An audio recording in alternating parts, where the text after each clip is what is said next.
السلام عليكم ورحمة الله وبركاته. الحمد لله حمدا كثيرا طيبا مباركا فيه. اللهم صل وسلم على نبينا محمد وعلى آله وصحبه وسلم. رب اشرح لي صدري ويسر لي أمري واحلل عقدة من لساني يفقهوا قولي. سورة التحریم. اس سورت کے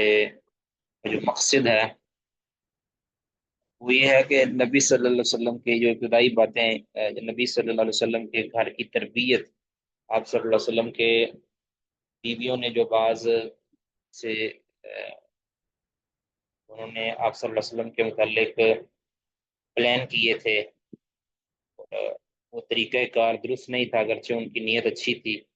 تو ان کی تربیت کی ہے، ان کو تنبیہ کی ہے، کیونکہ یہ جو گھرانہ ہے یہ دوسروں کے لیے آئیڈیل ہے. اس وجہ سے ان کی چھوٹی سی غلطی بھی بڑی ہو سکتی ہے دوسروں کے لیے. وہ چونکہ اس خاندان کو اللہ تعالیٰ نے قدوہ بنایا ہے، اس لیے چھوٹی سی غلطی بھی ان کی وہ بڑی ہوگی. جی، یہ مدنی صورت ہے اور اس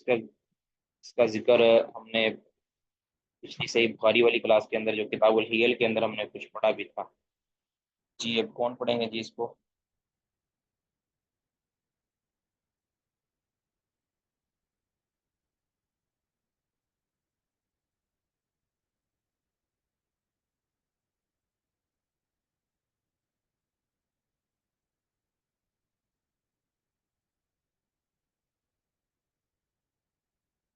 جی پڑھیے گا جی، کوئی پڑھیں.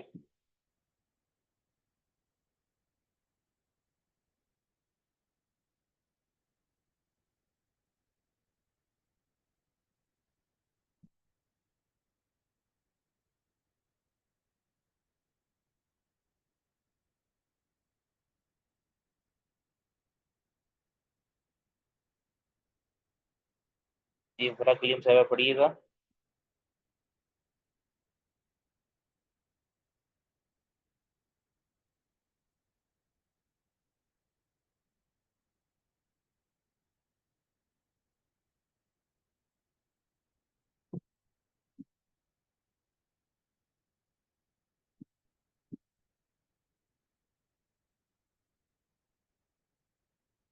جی پڑھیں.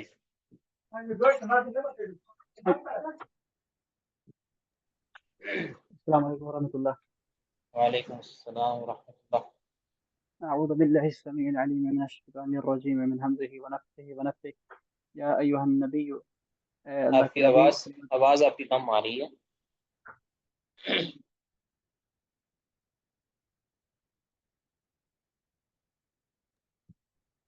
جی شیخ صاحب آواز آ رہی ہے؟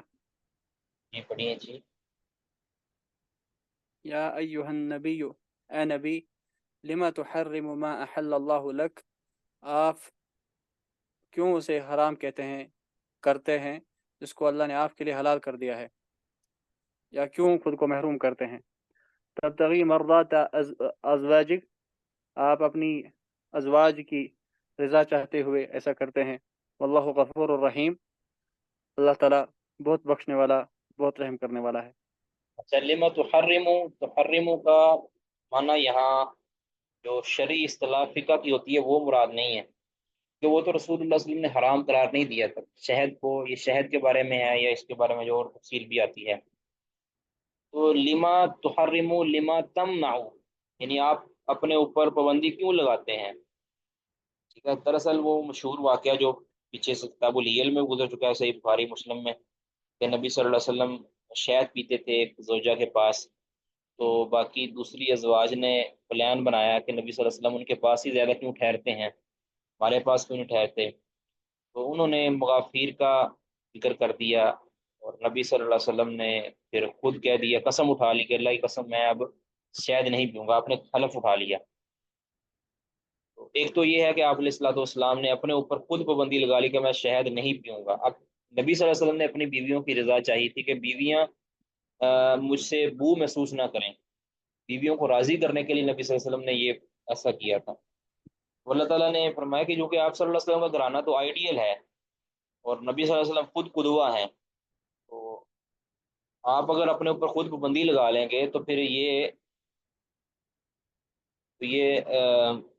بات حرمت کی طرف نہ چلی جائے، لوگ اس کو مکروہ نہ قرار دینے لگیں، ٹھیک ہے؟ پھر بغیر وجہ کے، بغیر کسی صحت کے یا کسی اور عذر کے، ٹھیک ہے، بغیر کسی بھی عذر کے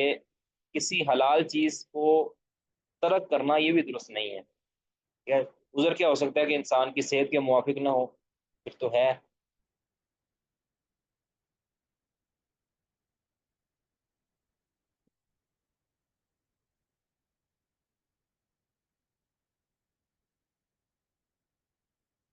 اچھا، تو صحت کے موافق نہ ہو تو پھر تو ہے، ایک دوسرا کے انسان کو خود پسند نہ ہو وہ چیز پھر بھی ہے، لیکن نبی صلی اللہ علیہ وسلم کو وہ شہد پسند بھی تھا اور پھر آپ صلی اللہ علیہ وسلم کی صحت کے موافق بھی تھا، تو فقط بیویوں کی رضا کے لیے کہ ان کو بدبو نہ آئے تو آپ صلی اللہ علیہ وسلم نے اپنے اوپر شہد کو روک لیا کہ میں شہد نہیں پیوں گا، تو یہ لما تحرم و لما تمنع کے معنی میں ہے۔ دوسرا جو حدیث کے اندر اس کا واقعہ ایک ماریہ قبطیہ رضی اللہ تعالیٰ عنہ کے بارے میں بھی آتا ہے کہ آپ صلی اللہ علیہ وسلم نے، یہ بھی اسی سے ملتا جلتا واقعہ ہے کہ ماریہ قبطیہ کے پاس جانے کو آپ نے اپنے اوپر حرام کر لیا تھا یا اپنے اوپر پابندی لگا لی تھی، بہرحال یہ واقعہ بھی آتا ہے، تو دونوں ہی مراد لیے جا سکتے ہیں، یا دونوں ہی مراد لیے جاتے ہیں کہ آپ نے خود کو پابند کیوں کر لیا ہے ایسی چیز کا کہ جس کو اللہ نے حلال کر دیا ہے۔ اس سے یہ بھی معلوم ہوا کہ کسی چیز کو کسی چیز کو ترک کرنا بغیر کسی عذر کے یہ بھی درست نہیں ہے، کہ بغیر کسی عذر کے جان بوجھ کے کسی چیز کو ترک کرنا یہ درست نہیں ہے، اگرچہ یہ نبی صلی اللہ علیہ وسلم کے بارے میں زیادہ موقع ہے کہ وہ آپ صلی اللہ علیہ وسلم نمونہ ہے، ٹھیک ہے؟ بہرحال پڑھیے جی آگے۔ آپ نے بہرحال یہاں قسم اٹھائی تھی کہ میں حلف اٹھایا تھا کہ میں ایسا یہ شہد نہیں پیوں گا، یہ والا شہد، جی۔ قد فرض اللہ لکم تحلت ایمانکم، اللہ نے آپ پہ فرض کیا ہے اپنے قسموں کو کھولنا، واللہ مولاکم، اللہ تمہارا مددگار یا نگراں ہے، وہو العلیم الحکیم، اور وہ خوب علم والا مکمل حکمت والا ہے۔ قسموں کو کھولنے سے مراد قسموں کا کفارہ ادا کرنا، اور قسموں کا کفارہ بیان ہوا ہے قرآن پاک کے اندر، قسم اور نظر کا کفارہ ایک ہی ہے، ٹھیک ہے؟ تو یہ اللہ تعالیٰ نے فرض کیا ہے کہ اب آپ نے جو قسم اٹھائی تھی اس قسم کا کفارہ ادا کرو، اور نبی صلی اللہ علیہ وسلم کے بارے میں آتا ہے نا کہ آپ صلی اللہ علیہ وسلم نے فرمایا کہ میں جب کسی چیز کے اوپر حلف اٹھاتا ہوں اور پھر بعد میں مجھے پتہ چلتا ہے کہ یہ چیز نہ کرنا، یعنی اس سے ہٹ کر کوئی بات کام کرنا یہ زیادہ مناسب ہے، میں اس کام کو کرتا ہوں اور قسم کا کفارہ ادا کر دیتا ہوں۔ تو یہ ہمیں بھی یہی ہے کہ ہمارے لیے بھی یہی ہے کہ ایک ایسا کام کہ جو شرعن ناجائز ہو یا غیر مفید ہو تو اس کام کو ترک کر کے حلف کی قسم کی جو ہے نا وہ کفارہ دے دینا چاہیے، جی۔ وَإِذْ أَسَرَّ النَّبِيُّ إِلَى بَعْضِ أَزْوَاجِهِ حَدِيثًا، اور جب نبی نے اپنی کسی بیوی کو کوئی بات چپکے سے بتائی، فلما نبأت به، تو جب اس بیوی نے وہ بات ظاہر کر دی، وَأَظْهَرَهُ اللَّهُ عَلَيْهِ، اور اللہ نے نبی اکرم صلی اللہ علیہ وسلم پر یہ بات واضح کر دی، عرف بعضه وأعرض عن بعض، تو انہوں نے بعض چیز بتلائی اور بعض چیز سے اعراض کیا، فلما نبأها، تو جب اللہ کے رسول نے اسے بتایا، قالت من انبأك هذا، تو اس نے کہا اللہ کے رسول آپ کو کس نے یہ بتایا،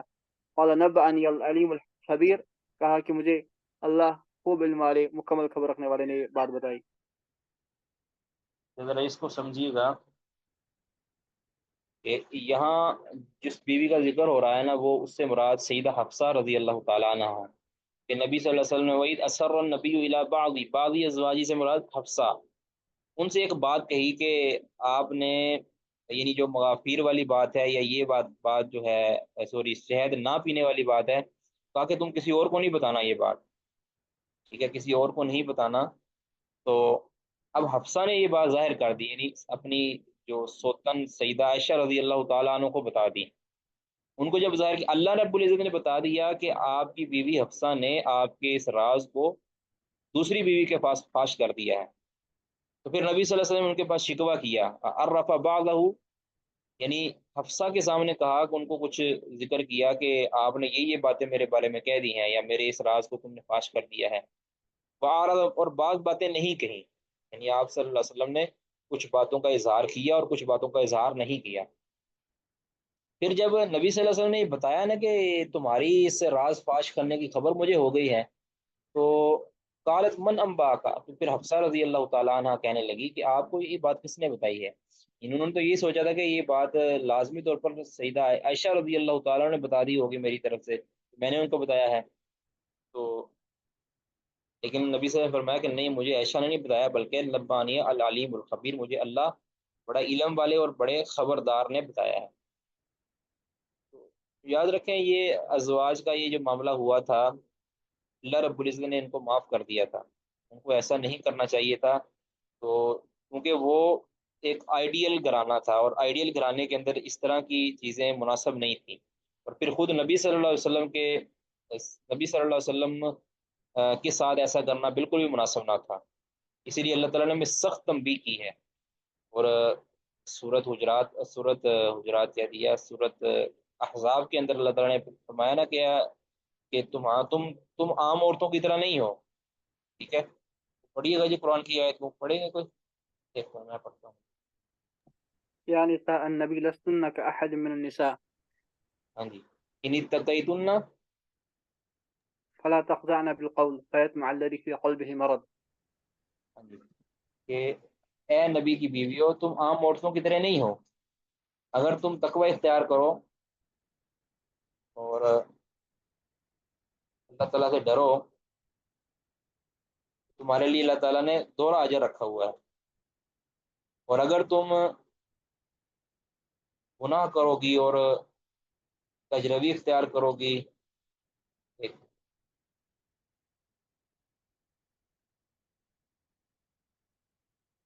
اچھا، یا نساء من یاتی منکن بفاحشۃ مبینہ، اگر تم میں سے کوئی واضح برے کام کا ارتکاب کرے گی، برے کام سے مراد یہاں زبان کی فحش بھی مراد ہے، اور دوسرا ارتکاب بھی مراد ہے، یضاعف لها العذاب ضعفین، تو اس کو عذاب بھی دوہرا ملے گا، وکان ذلک علی اللہ یسیرا، اور یہ اللہ تعالیٰ کو بڑا آسان ہے۔ ومن یقنط منکن للہ ورسولہ وتعمل صالحا نؤتیها اجرها مرتين واعتدنا لها رزقا کریما، ٹھیک ہے؟ یہ بھی اللہ تعالیٰ نے فرمایا کہ آپ میں سے جو تقوی اختیار کرے گی اور اطاعت اور فرمانبرداری اللہ کی کرے گی، اس کے لیے جھکاؤ اختیار کرے گی اور نیک صالح عمل کرے گی، تو ہم اس کو جو ہے نا دوہرا اجر دیا جائے گا، ٹھیک ہے؟ تو جس کا رتبہ بڑا ہوتا ہے اس کی جو غلطی ہوتی ہے وہ زیادہ بڑی لگتی ہے، تو اس لیے اللہ تعالیٰ نے زیادہ ڈانٹا اس لیے ہے کیونکہ ان سے اس چیز کی توقع نہیں کی جا سکتی، تو اگر یہ کام کریں گی تو پھر ان کو درست کرنا یا ان کو تنبیہ کرنا اللہ تعالیٰ نے یہ ضروری سمجھا، یہ نبی کا گھرانہ ہے، ان پر کوئی کل کو انگلی اٹھائے اس سے پہلے ہی اللہ تعالیٰ نے ان کو ایسی تنبیہ کر دی ہے تاکہ کل کو یہ